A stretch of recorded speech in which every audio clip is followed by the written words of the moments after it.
जब कुछ लोगों की गुस्ताखाना इबारतें, हिंदुओं की नहीं, सिखों की नहीं, यहूद नसारा की नहीं, बल्कि दावा ईमान करने वालों की कुछ गुस्ताखाना इबारतें आला हजरत फाजिल बरेलवी रहमतुल्लाह अलैह के सामने आईं और उन इबारतों पर आपने फतवा लगाया। मसला नमाज रोजे का नहीं था, मसला नामूस रिसालत का था। चूंकि कुरान ने वाजे कर दिया कि दुश्मन कोई आर का हो या पार का, जिसने भी तौहीन की उसका मुआवजा है। तो फाजिल बरेलवी रहमतुल्लाह अलैह की तरफ से जब वो फतवा सामने आया तो कुछ लोग उस फतवे को मानने में लईता लअल्ला का शिकार थे, पसो पेश कर रहे थे, हीले बहाने कर रहे थे। कोई कहता था भला मेरा उस्ताद कैसे गुस्ताख हो सकता है, कोई कहता था उसने इतनी किताबें लिखी हैं वो कैसे गुस्ताख हो सकता है, कोई कहता था उसके इतने शागिर्द हैं वो कैसे गुस्ताख हो सकता है। तो आला हजरत को फिर उसूल बयान करने पड़े। उसूल बयान करने के लिए आयात अहादीस से फिर इस मसले को वाजे किया। तो उन लोगों से हमारा इख्तिलाफ पलाट पलेट का नहीं है, उनसे इख्तिलाफ ही नामूसे मुस्तफा की वजह से है। नामूसे मुस्तफा सल्लल्लाहु अलैहि वसल्लम की वजह से जंग लड़ी। सारी जंग तने तनहा इमाम अहमद रजा बरेलवी रहमतुल्लाह अलैह ने, और वो आज सब किताबें मौजूद हैं। हम कैसे वो भूले, हम कैसे उससे निगाहें फेरें, अगर फेरे तो फिर ईमान कैसे बचाएं।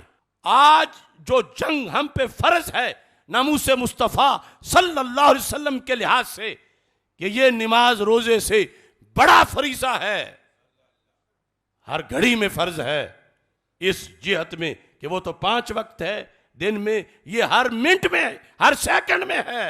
लेकिन इस फरीजे की अदायगी के लिए ये भी फर्ज है कि पहले ये जैसे फरीजा अदा किया जाता रहा आज भी वैसे ही अदा होगा। आज कोई नया तरीका इसका नहीं।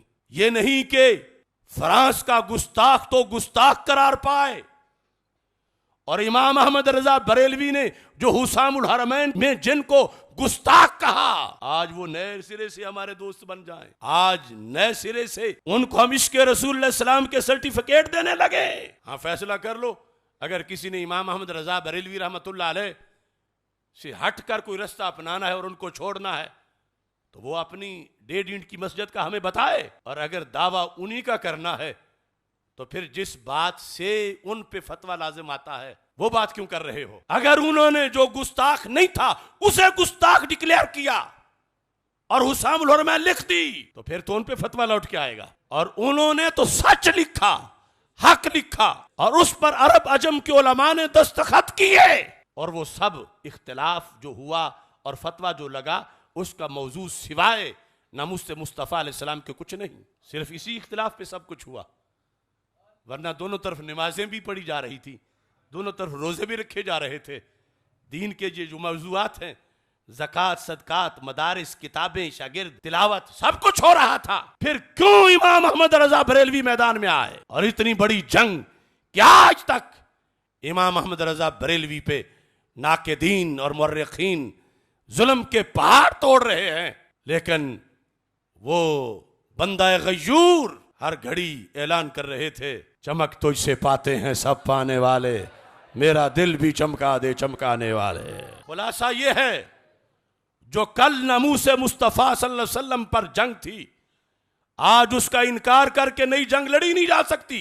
आज की जंग में फतह तब है जब कल के फाते को सलाम करोगे और उसी के जेरे साया आगे तहफ़्फ़ुज़ नामूस रिसालत सल्लल्लाहु अलैहि वसल्लम का किरदार अदा किया जा सकता है। और ये वक्त है, आज फर्ज है, आज फर्ज है आला हजरत का नाम लेने वालों पर कि अपनी खामोशी तोड़ें और बोलें कि जो इमाम अहमद रजा की फिक्र से टकराए, खा कोई हो, उससे अहले सुन्नत का कोई ताल्लुक नहीं है। बड़े बड़े फिक्र रजा के ठेकेदार और चौकीदार और पहरेदार अब गूंगे बन के बैठे हैं। मैं जब गूंगे कहता हूं तो उनका धुआं निकलता है। मैं कह रहा हूं गूंगा बोलो, वरना क़यामत को बोलोगे। अगर कोई कादरी कहलवा के फिक्र रजा पे हमला करे तो बोलना फर्ज था, और तुम बोले थे, आज उससे बड़ा हमला हुआ है। इतने ही तुम्हें अपना तकद्दुस प्यारा है कि 4 गालियों से डर रहे हो। और लौंडे दे रहे तुम्हें गालियां, मगर रिजा तो खुश हो जाएंगे, अल्लाह खुश होगा, अल्लाह के रसूल सल्लल्लाहु अलैहि वसल्लम खुश होंगे। इन्होंने फतवा किस चीज के लिए संभाल के रखा है, इनके जुमे के मिंबर किस बात पे लिए हैं? आज पूरे मसले के रजा पे हमला है कि जिस बेस पर उन्होंने सारी जंग लड़ी, उस बेस को खत्म करके उन मुकाबलों को इश्क रसूल सल्लल्लाहु अलैहि वसल्लम की डिग्रियां दी जा रही हैं। और ये रिजवी जो चुप बैठे हैं, प्योर रिजवी, मैं उनकी बात कर रहा हूं, बराइलर रिजवियों की बात नहीं कर रहा। ना बराइलर कादरी को हमने माना, ना बराइलर रिजवी को हमने माना। किसी को शक हो तो आमने सामने मुनाजरा करे कि बराइलर कौन है और हकीकी कौन है। लेकिन मैं जो गूंगा कह रहा हूं तो कुछ प्योर रिजवियों को, जो बराइलर नहीं है सही मगर गूंगे बन के बैठे हैं, आज उन्हें तमहीद ईमान याद नहीं। कल तो शाह अहमद नूरानी के मुकाबले में भी तुम बोले, फतवे दिया तुमने, हालांकि उन्होंने तो किसी को आशिक रसूल करार ही नहीं दिया था। इतने बड़े गद्दार को तुमने रातों रात फतवे छापे, इलेक्शनों में तकसीम किए, तुमने रिसालों में लिखा, तुमने बयानबाजियां की, और कहां शाह अहमद नूरानी और कहां आज के बुचूंगड़े चे निस्बत खाक रबाल में पाक। आज इनकी सुलह कुल्लियत पर मदारस के शेखुल हदीस सिर्फ अपना तकद्दुस बचाने के लिए या अपने हाथ चूमने वाले थोड़े हो जाएंगे कि शागिर्द बिगड़े हुए खिलाफ हो जाएंगे, इल्ला माशाअल्लाह, शायद किसी की और वजह भी हो। लेकिन मैं कह रहा हूं, न समझोगे तो मर जाओगे। ए रिजवी मुसलमानों, तुम्हारी दास्तां तक भी न होगी दास्तानों में। अगर आज तुम मदारिस के मसनदे हदीस पे तुम नहीं बोलते इस क़यामत के बाद भी, और उनको छुट्टियां देते हो और फतावा रज़विया की बातें बिगाड़ बिगाड़ के पेश करके तुम मुफ्ती आज़म बनना चाहते हो, तो क़यामत करीब है। अगर कोई तहफ़्फ़ुज़ करना चाहता है तो सामने आए, हम उसको उल्टा करेंगे। इस वास्ते कोई गुंजाइश नहीं, ना बराइलर कादरी की, ना बराइलर रिजवी की। फिक्र रिजा से जो टकराएगा, कोई भी हो, पाश पाश हो जाएगा। ये पहला वाकया नहीं है। कुछ मुफ्ती साहब कह रहे हैं जी पहली बार एक बार हो गया तो कोई बात नहीं, बच्चा है, ये है, वो है। ये पहली बार नहीं हुआ, ये बार बार हुआ, बार बार हुआ, बार बार हुआ। और जो नाबालिग से हमारे इमाम खतीब, जिन्हें अभी कल का पता ही नहीं कि हजरत नब्बाज़े कौम मौलाना अबू दाऊद सादिक साहब का जमाना क्या था। नाबालिग छोकरों, बात आ जाओ, तुम्हें क्या खबर के क्या है राहो रस्म शाहबाजी। जो शकस्त खुर्दा शाही पला हो कर गसों में, जो छोटा होते ही बदमजमों की बगलों में रहा हो, जिहाती टोपी पहनकर, वो शकस्त खुर्दा शाही जो पला हो करगसों में, गिद्धों में जो पला हो, उसे क्या खबर के क्या है रहो रस्म शाहबाजी। लिहाजा हमने तो चूंकि ठेका लिया हुआ गाड़ियां लेने का, हमसे चुप नहीं होती। वक्त की अजान वक्त पे होती है, गुजर जाने के बाद अजान नहीं होती।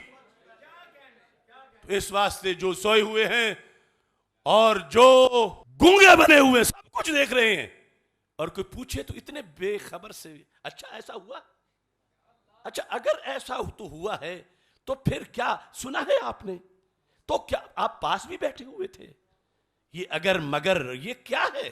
इस वास्ते वाजे दो टोक पॉलिसी अपनाओ, वो सियासत जो मसलक से टकराए। एक एमपी एमएन ने तो क्या, हमें पूरी असेंबली भी जूते की नोक पे रखने के काबिल होगी। चोर डाकू लुटेरे अपनी टिकटें देकर इस तरह के बदमाश मजहब से टकराने वाले असेंबली में बिठा के क्या हासिल कर सकते हैं उनसे। ये पहले जो माफिया बैठा हुआ है, शाम को काफ है, सुबह को नून है, आगे लाम है, फिर ये है वो, ये भेड़ बकरियां, इनकी क्या हैसियत है। लिहाजा इस तरह के बना के अगर मिल भी जाए, अगरचे तो वो काम भी बड़ा दूर है, अगर आ भी जाए ऐसे, तो ऐसी भेड़ बकरियों से हम क्या इनको लेने के लिए मसलक बेच दें। लिहाजा हक हक है, बर वक्त इस पे डटना जरूरी है, और सब इस पर डटें और अब नारा बुलंद करें, इल्मो हिकमत, इल्मो हिकमत, इसको मोहब्बत, इसको मोहब्बत, इसको मोहब्बत, इसको मोहब्बत। अब अब हजूर ताजुश शरिया का नारा लगाओ, बस्ती बस्ती करिया करिया, बस्ती बस्ती करिया करिया, बस्ती बस्ती करिया करिया। कई बेवकूफ आज उनका नारा भी लगा रहे हैं और साथ सूरह कुल्लियत के सौदागर भी बने हुए। मत बुजुर्गों के ऐसी मोहब्बत रखो, सच्ची रखो, पक्की रखो। अल्लाह तबारक व तआला हम सब का हामी व नासिर हो। वाखिरु दावाया अनिल हम्दुलिल्लाहि रब्बिल आलमीन।